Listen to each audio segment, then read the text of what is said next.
Would the clerk take roll call, please? Mayor Boland. Here. Trustee Snodgrass. Here. Tamman. Here. Kidd is absent. Wilson. Here. Yo. Here. Beck. Here. Clerk is present. The attorney is present. Thank you, Lori. We have a quorum. First on the agenda is approval of minutes from September 3rd, 2013 board meeting. I'll entertain a motion to approve. So made. Second. I have a motion and a second. Is there any discussion? I see none. Need a roll call on that. All in favor, say aye. Aye. Any disapproval? No. We have approval of our minutes. Next, we have the treasurer's report. Steve Johnson. Thank you, Your Honor. Tonight I placed copies of the annual audit in the back tables.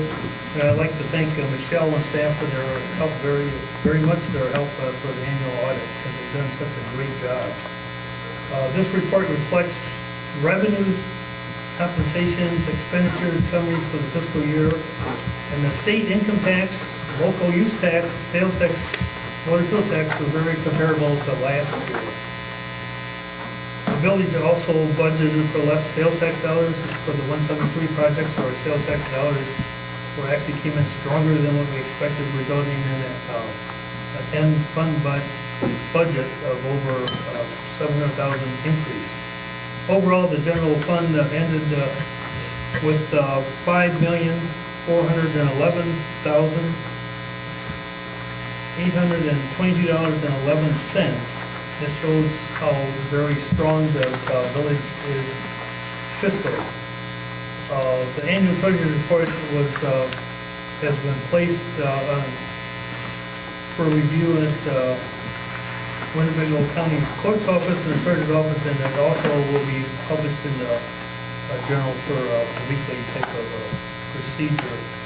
And the weekly treasurer's report is as follows. The total of all funds this evening is $8,875,133.80.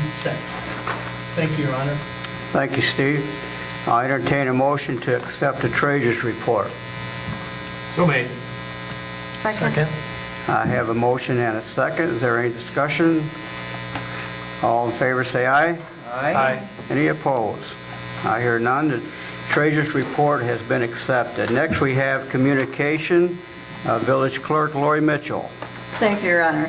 First, this evening, I'd like to welcome Tim Firm, who's going, the pastor at North Park Church of Christ, who's going to give us a little bit of information about the annual toy drive. So, Tim, if you'd like to fill us in.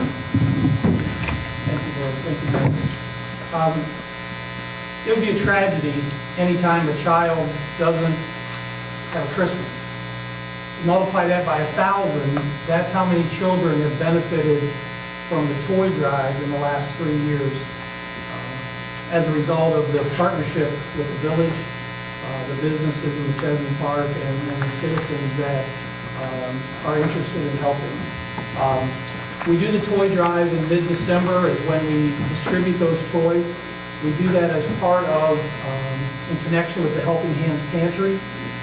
The Helping Hands Pantry supports the community of Chesney Park and Loves Park to the tune of about 400 families every month who use that pantry to help them survive, really. And so what we do is we utilize that database and we invite families that have used the pantry to the toy drive.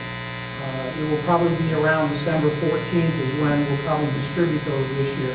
Last year, nearly 400 children in the Chesney Park, Loves Park area benefited from the generosity both of the village here as well as the businesses and the citizens. And they didn't just get a toy. In fact, we gave out nearly 1,500 to those nearly 400 children. We set it up like a department store. We convert the auditorium in the church building like a large toy store. And it's exciting because we had last year over 100 volunteers who came that day to help as shoppers, to help as elves who wrapped gifts, as greeters, as anything they could to be of assistance. Those were people both from the village offices, police officers who came, and also business people who came, as well as private citizens to help that day. Families that get to come and shop, and we have everything divided, and they get to walk in and select gifts. Last year, they got to choose a large gift, 2 small ones, and a stocking stuffer for each child.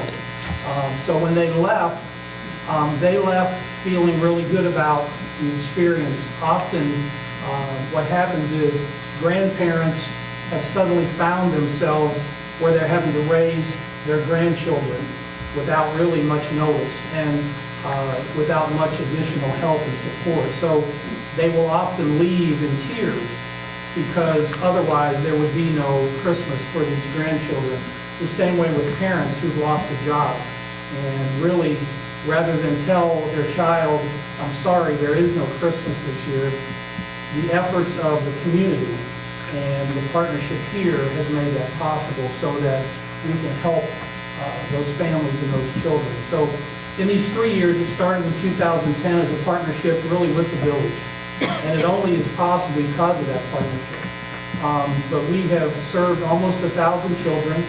We have served about 400 families in the area in those 3 years. So this year would be the 4th year. And so we're very hopeful and very appreciative of the support of the village here, the leadership here, as well as the community to get behind the toy drive so that we can continue to do what all of us as children remember as a special time, to provide a Christmas for children in the area that may not have it. And by in the area, again, it's our immediate area. It's Loves Park, it's McChesney Park, it's this particular area, and there's a great need here because there's a great need for people who need the pantry for food as well. And so I want to thank the mayor for your support, your continued support, as well as the village officers and just the staff here, as well as the community. And so we look forward to that. We invite you to come and be an elf if you'd like. If you can wrap a gift, if you can help somebody shop, if you can just be a greeter, we'd love to have you. And you'd find that you leave receiving much more because you've been there and been a part of that. You'll be the one that you feel like is the most blessed as a result. So again, I thank you on behalf of the Helping Hands Pantry and the church there, but also those in the community that are going to be benefited by the generosity here. So thank you very much.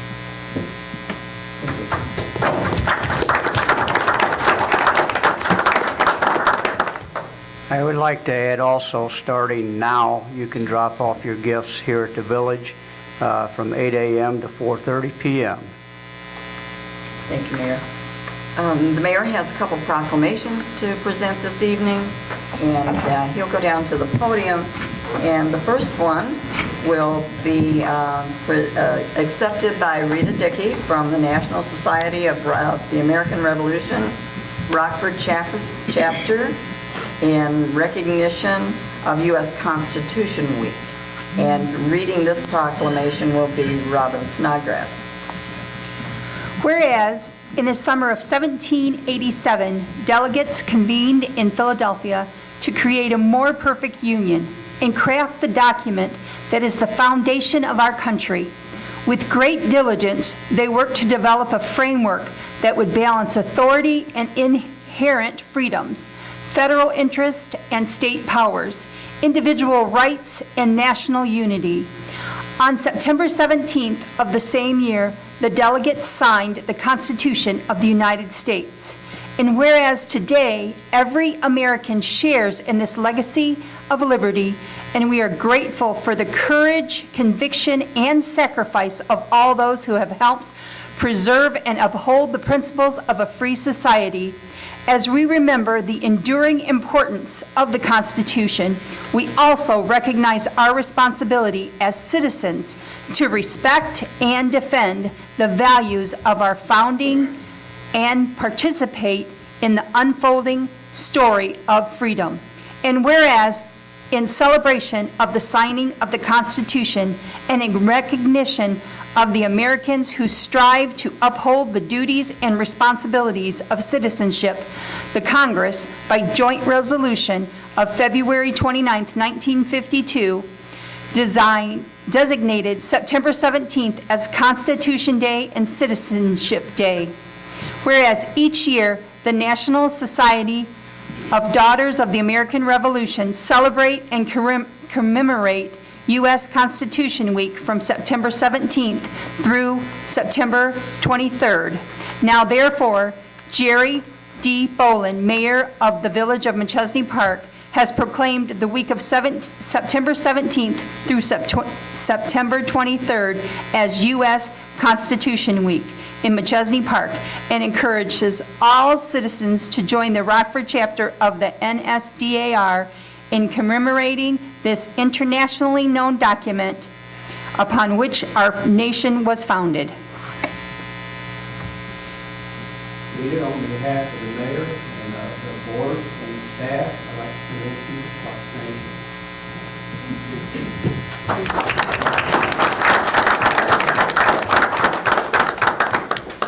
Your Honor, and members of the Machesney Park City Council, as a member of the Rockford chapter of the National Society of Daughters of the American Revolution, I want to thank you for this proclamation. Our chapter was chartered in 1894, and throughout our history, we have gratefully accepted proclamations honoring our nation's Constitution. Thank you for your service to the citizens of Machesney Park and for perpetuating this outstanding tradition. Thank you.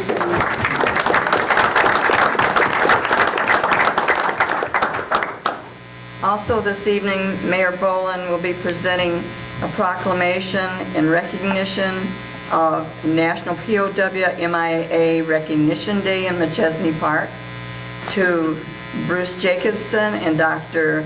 Michael Bellinson from the Rock River Valley chapter of Vietnam. And reading this proclamation will be Trustee Aaron Wilson. Whereas nearly 16,000 former prisoners of war live in the United States, having survived from some of the most brutal treatment conditions ever recorded in history of mankind.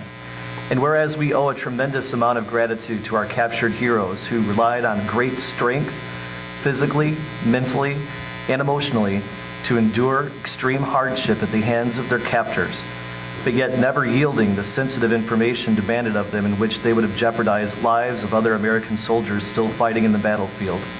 And whereas these brave prisoners endured horrific treatment at the hands of their captors, never knowing if they would survive the day, let alone return home to see their loved ones again.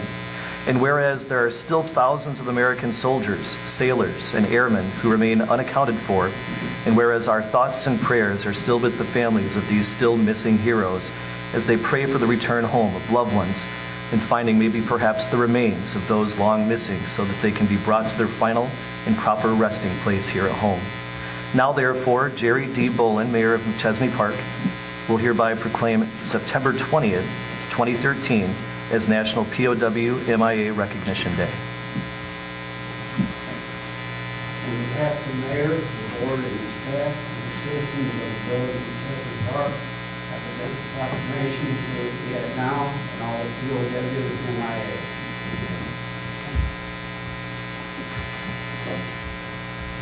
Mayor, trustees, I thank you for this honor and for the acknowledgement and the effort that went into putting this together for us.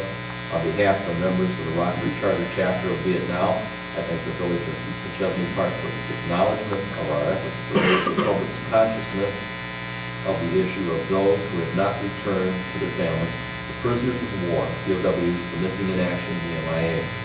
Rockford Charter Chapter of Vietnam has sponsored the POW candlelight ceremony for over 20 years. Rockford Charter Chapter of Vietnam consists of military veterans who served from 1957 to now in any branch, in any location on the face of the earth. The annual POW-MIA candlelight ceremony is held at the Field of Honor at 1000 East Riverside Boulevard in West Park. The outdoor site is handicap accessible, and that'll be this Friday, September 20th at 7 p.m. Vietnam is fulfilling its commitment to never forget the POW